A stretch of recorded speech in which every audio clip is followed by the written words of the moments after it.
Hello అన్న. Good morning Mahesh. Good morning అన్న. ఏం చేస్తున్నావు, లేచినావా? లేదు ఇప్పటిదాకా అన్న. టిఫిన్ టిఫిన్ చేసిరా? ఇప్పుడే చేసినావు నువ్వు? చేసినట్టు అన్న, నేను కూడా చేసిన. గుర్తుందిగా, ఇప్పుడే గుంపులో గోవింద లెక్క చేస్తే కొంచెం ప్లాన్ మనం వర్కౌట్ అవుతుంది. నైట్ మాట్లాడుకుని మొత్తం విన్నావుగా. అవునన్న ప్లాన్ ఓకే, కానీ మీ ఇక్కడ అల్లార్జున్ ఇంటి మీద అటాక్ చేస్తే మరి రాజకీయంగా జీవితం మీద ఎఫెక్ట్ పడుతుంది కానీ ఇబ్బంది అవుతుంది కదా. మళ్ళీ అట్లా మాట్లాడితే మహేష్, మనం నైట్ ఏం మాట్లాడుకున్నాం, నీకు పొలిటికల్గా ఎలాంటి ఇబ్బంది వచ్చినా కానీ బీఆర్ఎస్ పార్టీ నీకు అండగా ఉంటుంది. గుర్తుపెట్టుకో ఇది మాత్రం.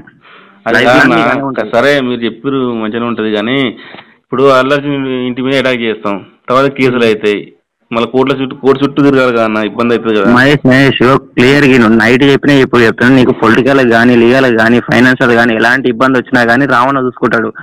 మీరు నలుగురు పోయి అటాక్ చేయరు, వాళ్ళ సైడ్ కూడా నలుగురు వచ్చి మీ మీద అటాక్ చేసినట్టు చేస్తారు. అది కొంచెం హంగామా జరుగుతుంది. ఇది మొత్తం ప్లాన్ ప్రకారం జరుగుతుంది కాబట్టి మీకు ఎలాంటి ఇబ్బంది ఉండదు.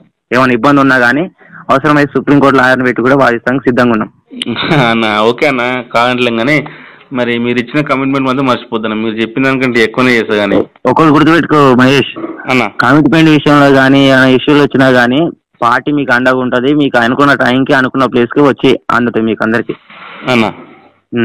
మీరు పోయే ముందు ఒక్కటే, అల్లు అర్జున్ ఇంటి ముందు పోయి దాడి చేసే ముందు ఒక 5 నిమిషాలు నాకు ఫోన్ చేయరి, మేము మీడియాకు సమాచారం ఇస్తాం. అది సోషల్ మెయిన్ మీడియాలో మొత్తం వైరల్ అవుతుంది. అది మొత్తం హంగామా జరిగేటట్టు చేయరు అంతే. మీరు చేయాల్సింది ఒకటే, అది కూడా కాదు, ఒక హంగామా లాగా చేస్తే అయిపోతుంది. ఓకే అన్న, నువ్వు చెప్పినాకనే మీరు లోపలికి పోతాం అన్న. ఒక 5 నిమిషాల ముందు ఫోన్ చేయి అంతే నాకు. ఓకే అన్న, సరే అన్న, మంచిది మరి. సరే మంచిది.